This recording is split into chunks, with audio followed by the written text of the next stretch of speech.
ثم جعلناك على شريعة من الأمر فاتبعها ولا تتبع أهواء الذين لا يعلمون. Assalamualaikum Ustaz. Waalaikumsalam warahmatullahi wabarakatuh. Ini ingin kami tanyakan bagaimana hukumnya kalau kita melaksanakan sholat tahajud tiap malam di luar Ramadan tapi berjamaah, misalnya sama istri misalnya Ustaz. Ya, terima kasih. Assalamualaikum warahmatullahi wabarakatuh. Waalaikumsalam warahmatullahi wabarakatuh. Yang pertama perlu diketahui bahwa sholat tahajud itu dilakukan oleh Nabi Sallallahu Alaihi Wasallam di seluruh kehidupan beliau. Karena hukum sholat malam bagi Nabi hukumnya wajib. Adapun umatnya itu adalah sunnah muakkadah. Tapi untuk Nabi sendiri hukumnya wajib. Karena itu kalau misalnya di malam hari Nabi ketinggalan tidak sholat malam, maka beliau ganti di siang harinya. Tapi beliau sholat dalam keadaan ganjil, dalam keadaan genap. Kebiasaan sholat beliau 11 malam. Jadi kalau beliau 11 rakaat, kebiasaan sholat beliau di malam hari. Kalau beliau misalnya luput melakukannya di malam hari, maka di siang hari pasti beliau sholat 12 rakaat. Ditambah 1 rakaat menjadi genap. Iya. Jadi Nabi melakukan sholat malam itu banyak. Tetapi tidak ada nukilan dari Nabi melakukannya secara berjamaah dengan istri-istrinya atau dengan para sahabat. Dilakukan secara rutin kecuali di bulan Ramadan saja. Dan itu nas tegas memang di dalam hadits riwayat Bukhari dan Muslim dari Aisyah radhiyallahu anha. Aisyah hanya menjelaskan bahwa sholat tarawih itu atau sholat malam berjamaah itu hanya dilakukan oleh Nabi di bulan Ramadan. Adapun di luar Ramadan, asalnya sholat sendiri. Kalau suami membangunkan istrinya, istrinya sholat sendiri.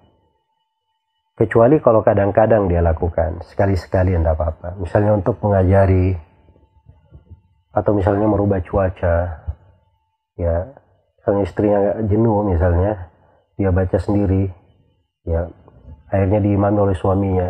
Kadang-kadang dilakukan tidak apa-apa, tapi kalau dilakukan rutinitas, nah ini tidak ada contoh dari Nabi Sallallahu Alaihi Wasallam. Jangan sampai kita membuat suatu etika tersendiri yang dikata disyariatkan hal itu, maka Nabi pasti akan menjelaskan tentang mensyariatannya. Semoga Allah memberi taufik kepada semuanya.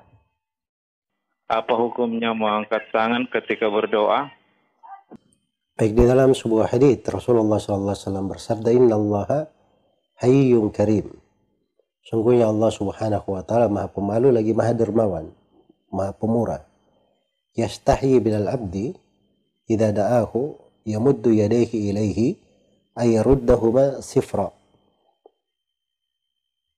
Allah malu dari hambanya, berdoa kepadanya, ia mengangkat kedua tangannya, mengembalikan kedua tangannya dalam keadaan kosong. Itu diantara dalil yang menunjukkan keutamaan mengangkat tangan pada saat doa. Tapi ini dilakukan pada doa-doa yang bersifat mutlak. Doa yang tidak terikat dengan tempat dan tidak terikat dengan waktu. Kalau dia terikat dengan tempat dan waktu, maka itu perlu dalil khusus kalau ingin mengangkat tangan di situ. Misalnya, doa masuk WC. Itu terikat kalau mau masuk WC. Apakah mengangkat tangan? Jawabannya tidak, karena Nabi tidak pernah mengangkat tangan di situ. Iya. Jadi kalau ada terikatan dengan suatu tempat dan waktu, dicari dalil khusus. Doa ketika istisqa di atas mimbar, mengangkat tangan. Jawabannya boleh, karena memang Nabi syah di dalam hadits riwayat Bukhari mengangkat kedua tangannya sampai tinggi hingga terlihat ketiaknya. Ya, ketika mengangkat tangannya di atas mimbar. Baik, jadi itu saja yang diperhatikan. Adapun misalnya kalau dia doa antara adzan dan qomat, doa pada saat perjalanan, atau doa seperti sekarang ini, saat-saat kita berpuasa. Saat berpuasa itu semuanya bagus berdoa. Khususnya sebelum berbuka. Boleh mengangkat tangan, bagus sekali. Iya. Apalagi kalau hari itu bergabung di hari Jumat. Ini subhanallah suatu hal yang luar biasa ya. Kita harapkan malam ini malam ke-29 Ramadan bertepatan dengan malam Jumat. Malam ganjil bertepatan dengan malam Jumat, itu di pandangan sebagian ulama lebih diharapkan malam Lailatul Qadri di situ. Ya, kalau dia berdoa misalnya di waktu-waktu di malam hari, tidak ada masalah mengangkat tangan. Berdoa itu adalah hal yang baik. Semoga Allah memberi taufik kepada semuanya. Apakah sholat tetap syah walaupun tajwid bacaan Al-Qurannya belum bagus, atau membaca tapi cepat bacaannya? Ini kalau dia membaca cepat, itu harusnya dia sudah bagus di dalam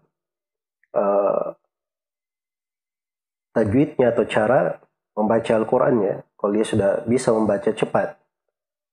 Jadi itu membaca cepat ada tahapannya. Jadi pertama dia baca dulu Al-Quran itu dengan tajwid yang benar, walaupun dia lambat. Sudah terbiasa dengan tajwid yang benar, ya, penyebutan huruf, kalau dia sanggup dengan harokatnya, maka dia sudah terbiasa dengan hal tersebut, ya, dia dengan panjang pendeknya sudah terbiasa, dia meningkat kepada tingkat kecepatannya lebih daripada itu. Ya, jadi itu dilakukan secara bertahap. Jadi sepanjang jenis bacanya, makhraj hurufnya sama, panjang pendeknya sudah bagus, itu artinya bacanya syah. Adapun terkait dengan hukum-hukum yang lain, itu masuk di dalam jenis kesempurnaan. Ya, semoga Allah Subhanahu wa taala memberi taufik kepada semuanya. Wallahu taala alam.